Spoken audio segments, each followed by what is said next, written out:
Hi friends, आपका Prince study point channel पे स्वागत है। आज हम क्लास 12 बिहार बोर्ड 2021 में जो छात्र इकोनॉमिक्स यानी अर्थशास्त्र के एग्जाम देने वाले हैं उनके लिए क्वेश्चन को लेके आए और हमारे अब 2021 के एग्जाम में बहुत कम समय बचा है, इसीलिए 3 महीने बचे हैं। इसीलिए अब 3 महीने तक सिर्फ VVI ऑब्जेक्टिव क्वेश्चन और सब्जेक्टिव क्वेश्चन ही चलेंगे। आज से हम वीडियो को VVI शुरू कर रहे हैं, तो आज से हम इसमें ऑप्शन नहीं देंगे, डायरेक्ट ही आंसर बोलेंगे। तो चलिए क्वेश्चन को स्टार्ट करते हैं। तो आज का हमारा पहला क्वेश्चन है कि भारत का केंद्रीय बैंक कौन है। भारत का केंद्रीय बैंक कौन है? तो यहाँ जो है भारत का केंद्रीय बैंक कौन है? भारत का केंद्रीय बैंक है state bank of India. State bank of India आपका घ नंबर सही है। तो चलिए बढ़ते हैं अगले क्वेश्चन की ओर। और हमारा अगला क्वेश्चन है कि मुद्रा का कार्य क्या है, यानी पैसे का कार्य क्या है? मुद्रा। तो मुद्रा का कार्य जो है वह है विनिमय। आपका क नंबर सही है। तो चलिए बढ़ते हैं अगले क्वेश्चन की ओर। और हमारा अगला क्वेश्चन है कि समष्टि अर्थशास्त्र का संबंध किससे है? समष्टि अर्थशास्त्र का संबंध जो है वह है राष्ट्रीय स्तर पर उत्पादन, राष्ट्रीय स्तर के उत्पादन से है समष्टि अर्थशास्त्र।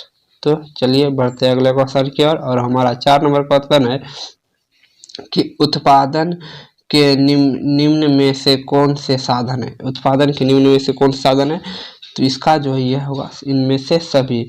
ये आपका घ नंबर इनमें से सभी, क्योंकि यहाँ पे भूमि भी उत्पादन का है और श्रम, पूंजी और व्यक्ति सभी। तो चलिए बढ़ते हैं अगले क्वेश्चन की ओर। और हमारा 5 नंबर क्वेश्चन है कि इनमें से कौन अप्रत्यक्ष करता है, यानी इनमें से कौन अप्रत्यक्ष करता है जो हमें यानी उपभोक्ता को पता नहीं चलता है, वह है उत्पादन का शुल्क। उत्पादन का शुल्क नहीं पता चलता है कि वस्तु में कितना उत्पादन लगा है। तो चलिए बढ़ते हैं अगले क्वेश्चन की ओर। और हमारा अगला क्वेश्चन है कि भारत का वित्तीय वर्ष होता है। भारत का वित्तीय वर्ष कौन होता है? यह VVI क्वेश्चन है, यह बहुत बार पूछा जा सकता है। भारत का वित्तीय वर्ष होता है 1 अप्रैल से 31 मार्च तक। ख नंबर। तो चलिए बढ़ते अगले क्वेश्चन की ओर। और हमारा 7 नंबर क्वेश्चन है कि भारतीय रिजर्व बैंक का निजीकरण कब किया गया? भारतीय रिजर्व बैंक का निजीकरण कब किया गया? भारतीय रिजर्व बैंक का निजीकरण किया गया 1949 को। आपका घ नंबर सही है। तो चलिए बढ़ते अगले क्वेश्चन की ओर। और हमारा अगला क्वेश्चन है कि विदेशीय विनिमय दर का निर्धारण होता है। विदेशीय विनिमय दर का दर का मतलब है कि एक देश दूसरे देश से जब कोई सामान खरीदता है या बेचता है, उसका निर्धारण कैसा होता है, कैसे होता है? तो इसका होता है मोल जोल के द्वारा, यानी आपका ख नंबर सही है। तो चलिए बढ़ते अगले क्वेश्चन की ओर। और हमारा अगला क्वेश्चन है कि तीसरा आर्थिक क्षेत्र किसे कहा जाता है? तीसरा आर्थिक क्षेत्र किसे कहा जाता है? तो तीसरा आर्थिक क्षेत्र जो है कहा जाता है व्यापार को, यानी ये ख नंबर। तो हमारा अगला क्वेश्चन है 10 नंबर कि अर्थशास्त्र के कितने भाग हैं? अर्थशास्त्र कितने भाग हैं? अर्थशास्त्र के जो हैं वो है 2 भाग, यानी आपका घ नंबर। तो चलिए बढ़ते अगले क्वेश्चन की ओर। तो 11 नंबर क्वेश्चन है कि इनमें से किसे संसाधन भूमि के अंतर्गत नहीं आता? इनमें से कौन सा संसाधन भूमि के अंतर्गत नहीं आता? तो भूमि के अंतर्गत कौन सा संसाधन नहीं आता? तो वह है क्या? वह है मशीन। आपका ग नंबर सही है, यह भूमि के अंतर्गत नहीं आता है। तो चलिए बढ़ते हैं अगले क्वेश्चन की ओर। और हमारा अगला क्वेश्चन है कि औसत उत्पादन वक्र की आकृति होती है। औसत उत्पादन वक्र की आकृति कैसी होती है? औसत उत्पादन वक्र की आकृति होती है अंग्रेजी अक्षर के U की तरह होता है। अंग्रेजी अक्षर के U की तरह होता है उत्पादन का वक्र। तो चलिए बढ़ते अगले क्वेश्चन की ओर। और हमारा अगला क्वेश्चन है कि सबसे पहले मैक्रोन शब्द का प्रयोग किसने किया था? सबसे पहले मैक्रोन शब्द का प्रयोग किसने किया था? तो इसका क्या आंसर है? तो सबसे पहले जो है मैक्रोन शब्द का उपयोग कौन किया था? तो मैक्रोन शब्द का उपयोग किया था रेगेनफेल्ड्स ने मैक्रोन शब्द का उपयोग किया था। आपका ग नंबर सही है। तो चलिए बढ़ते हैं अगले क्वेश्चन की ओर। और हमारा अगला क्वेश्चन है कि अर्थशास्त्र के कल्याण संबंधित की परिभाषा के जन्मदाता कौन है? यानी अर्थशास्त्र के कल्याण के जो संबंधित परिभाषा है उसके जन्मदाता कौन है? यहाँ तो कौन है? तो उसके जन्मदाता है मार्शल। आपका क नंबर सही है। तो चलिए बढ़ते हैं अगले क्वेश्चन की ओर। और हमारा अगला क्वेश्चन है कि किसके अनुसार अर्थशास्त्र मानव कल्याण का विज्ञान है? किसके अनुसार अर्थशास्त्र मानव का कल्याण का विज्ञान है? तो इसकी परिभाषा किसने दी थी? तो इसका परिभाषा भी दिया था कौन? मार्शल ने ही। आपका क नंबर। तो चलिए बढ़ते हैं अगले क्वेश्चन की ओर। और हमारा अगला क्वेश्चन है कि कम कीमत पर अधिक वस्तु की मांग बढ़ जाता है क्यों? यानी कम कीमत पर वस्तु की मांग क्यों बढ़ जाती है? तो इसका सही आंसर है कि कीमत की कमी हो जाने से क्या होता है? वस्तु की मांग बढ़ जाती है। तो चलिए बढ़ते हैं अगले क्वेश्चन की ओर। और हमारा 17 नंबर क्वेश्चन है कि इनमें से कौन उत्पादित का साधन नहीं है? इनमें से कौन उत्पादन का साधन नहीं है? तो हमारा 17 नंबर जो है इसका इनमें से कौन उत्पादन का साधन नहीं है? तो इसका है मुद्रा यानी पैसा उत्पादन का संबंध नहीं है, जबकि यहाँ पे पूंजी है। तो चलिए बढ़ते हैं अगले क्वेश्चन की ओर। और हमारा 8 नंबर क्वेश्चन है कि अर्थशास्त्र केंद्र समस्या कौन सी? अर्थशास्त्र की केंद्रीय समस्या कौन सी है? तो यहाँ पे अर्थशास्त्र की जो केंद्रीय समस्या कौन है? तो उपयुक्त में से सभी। यानी जितनी भी समस्या होती है अर्थशास्त्र में सब केंद्रीय समस्या ही है। तो चलिए बढ़ते हैं अगले क्वेश्चन की ओर। तो हमारा 19 नंबर क्वेश्चन है कि उपयोगिता का क्रम चक्र का सिद्धांत किसने दिया था? उपयोगिता का क्रम चक्र का सिद्धांत किसने दिया था? तो इसका सिद्धांत दिया था हर्शिक एवं एक्लेन ने। ख नंबर इसका आंसर है, ख नंबर 19 का। तो अभी तक अगर हमारे चैनल को सब्सक्राइब नहीं किया तो मेरे चैनल को सब्सक्राइब कीजिए, लाइक कीजिए और कमेंट कीजिए कि आपको अगला वीडियो किस टॉपिक या किस सब्जेक्ट पे चाहिए। तो चलिए आगे बढ़ते हैं। हमारा 20 नंबर क्वेश्चन क्या है? हमारा 20 नंबर क्वेश्चन है कि जब कुल उपयोग अधिक हो जाता है तब सीमांत उपयोग का क्या होता है? यानी कुल उपयोग जितना है वो अधिक हो जाता है तो सीमांत उपयोग क्या होता है? तो यहाँ सीमांत उपयोग क्या होता है? वह धनात्मक हो जाता है। सीमांत उपयोग बढ़ जाता है। यानी अगर जब कुल उपयोग अधिक हो जाएगा, सब चीज का अधिक उपयोग हो जाएगा तो उसका दाम भी तो अधिक हो जाएगा, इसलिए धनात्मक होता है। तो चलिए बढ़ते हैं अगले क्वेश्चन की ओर। और हमारा 21 नंबर क्वेश्चन है कि समसीमांतीय उपयोग नियम का दूसरा नाम क्या है? समसीमांतीय उपयोग का दूसरा नाम क्या है? दूसरा नाम है समसीमांतीय उपयोग का दूसरा नाम है प्रतिस्थापित नियम। तो चलिए बढ़ते हैं अगले क्वेश्चन और हमारा 22 नंबर क्वेश्चन है कि कीमत या बजट रेट की ढाल क्या है? कीमत या बजट की ढाल क्या है? तो इसका सही आंसर है ख नंबर, यानी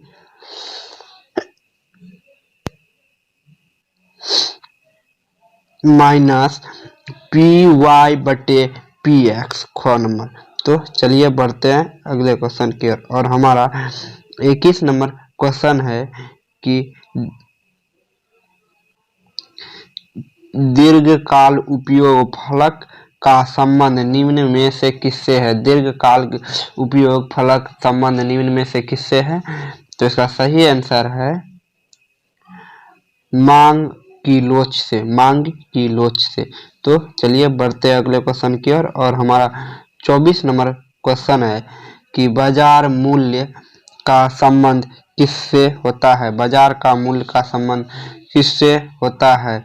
तो यहाँ है इसका सही आंसर है सामान्य मूल्य से, यानी ग नंबर। तो चलिए बढ़ते हैं अगले क्वेश्चन की ओर। और हमारा अगला क्वेश्चन है कि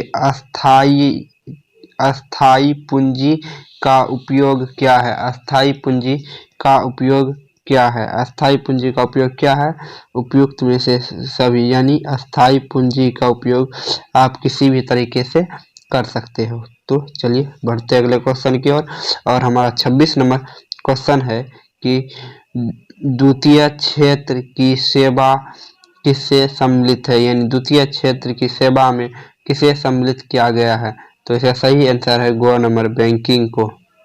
तो चलिए बढ़ते हैं अगले क्वेश्चन की ओर। और हमारा अगला क्वेश्चन है कि किस वर्ष भारत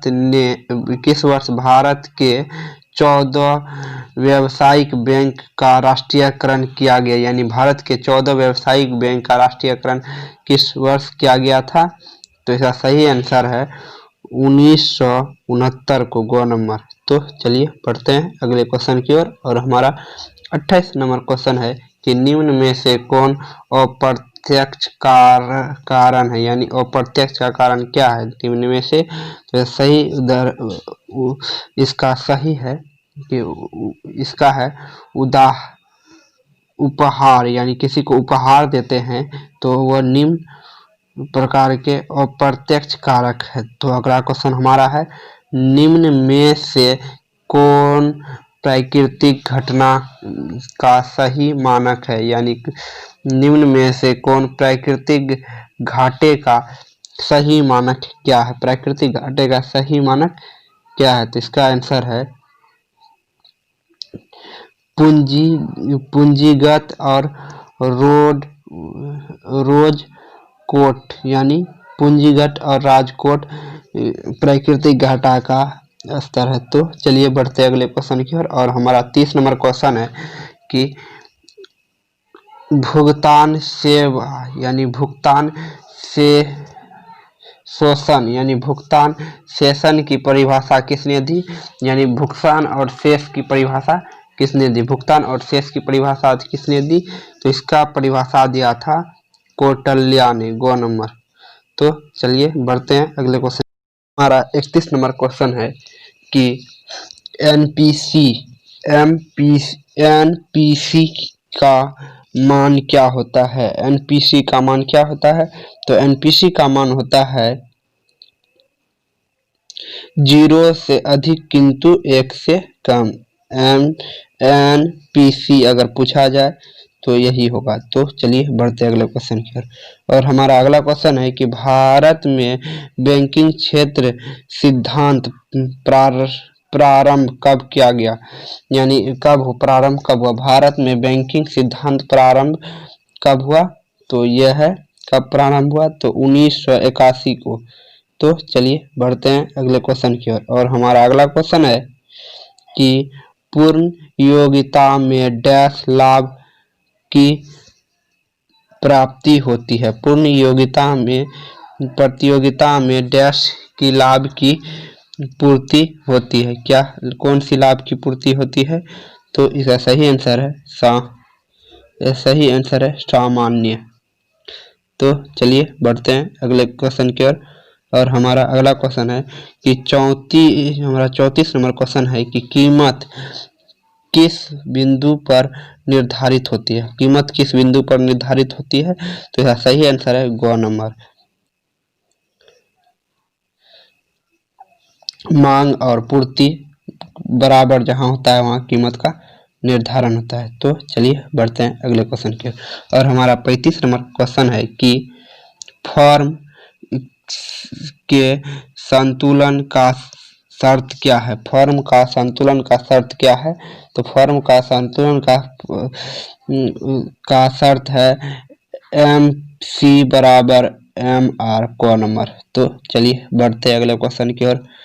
और हमारा अगला नंबर क्वेश्चन है कि मांग की लोच का मान होता है? मांग की लोच का मान क्या होता है? तो इसका मान होता है पीगू।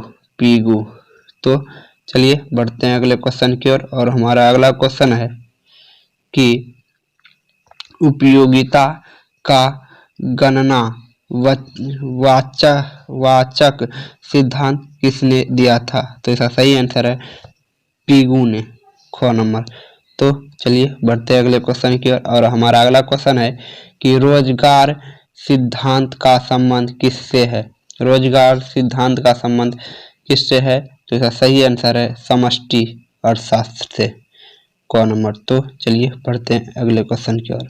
और हमारा अगला क्वेश्चन है कि उत्पादन तकनीक के चयन का अर्थ क्या है? उत्पादन तकनीक के चयन का अर्थ क्या है? क्या इसका अर्थ है कि क्या उत्पादन करे, क नंबर। तो चलिए बढ़ते अगले क्वेश्चन की ओर, जो कि 40 नंबर क्वेश्चन है। हमारा 40 नंबर क्वेश्चन है कि भारत की एक डैश अर्थशास्त्र है। भारत का एक डैश अर्थशास्त्र क्या है? ग नंबर, खुला और बंद अर्थशास्त्र है। तो चलिए बढ़ते हैं अगले क्वेश्चन के। 41 नंबर क्वेश्चन है कि देश के कितने राज्य व्यवस्थित नियम हैं?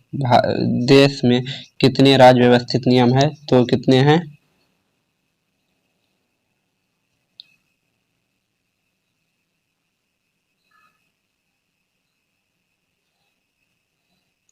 18 राज्य व्यवस्थित हैं। तो चलिए बढ़ते हैं अगले क्वेश्चन की ओर। और हमारा अगला क्वेश्चन है कि यदि MPC बराबर 0.5 हो गुणक के हो तो क्या होगा? यानी MPC बराबर 0.5 हो और गुणक x गुणक के हो तो क्या होगा? तो ये क्या होगा? तो यह 2 गुना हो जाएगा। तो चलिए बढ़ते हैं अगले क्वेश्चन की ओर। और हमारा अगला क्वेश्चन है कि MPC प्लस MPS बराबर क्या होगा? तो MPC प्लस MPS बराबर क्या होगा? तो इसका सही आंसर क्या है? 1 हो जाएगा, 1 हो जाएगा, ग नंबर। तो चलिए बढ़ते हैं अगले क्वेश्चन के। और हमारा अगला क्वेश्चन है कि समष्टि अर्थशास्त्र का अध्ययन क्या है? समष्टि अर्थशास्त्र का अध्ययन क्या है? तो इसका आंसर है उपयुक्त में से सभी। यानी समष्टि अर्थशास्त्र से सब चीज हो सकता है, राष्ट्रीय भी हो सकता है, देश भी। और अगला हमारा क्वेश्चन है कि हमारा अगला क्वेश्चन है कि चाय पत्ती की कीमत बढ़ने से चाय की कीमत में क्या होगी? चाय पत्ती की कीमत बढ़ने से चाय की क्या होगा? यह तो इजी क्वेश्चन है कि चाय की कीमत क्या होगी? बढ़ेगी। तो चलिए बढ़ते अगले क्वेश्चन की ओर। और हमारा अगला क्वेश्चन है कि मौद्रिक नियम के मुख्य उद्देश्य क्या है? मौद्रिक नियम के मुख्य उद्देश्य क्या है?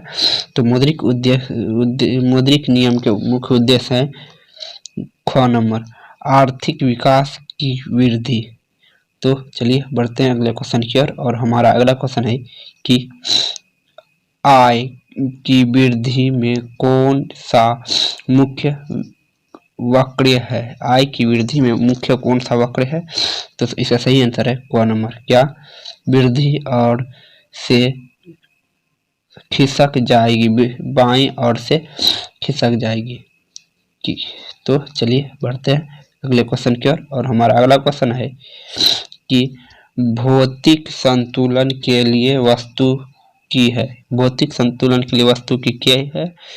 तो इसका सही आंसर क्या है? तो इसका सही आंसर है सीमांत या उपयोग का मूल्य, सीमांत या उपयोग बराबर मूल्य हो जाएगा। तो चलिए बढ़ते हैं अगले क्वेश्चन की ओर, जो कि हमारा 19 नंबर क्वेश्चन है कि जो कि बहुत इजी क्वेश्चन है कि श्रम कितने प्रकार के होते हैं? श्रम कितने प्रकार के होते हैं?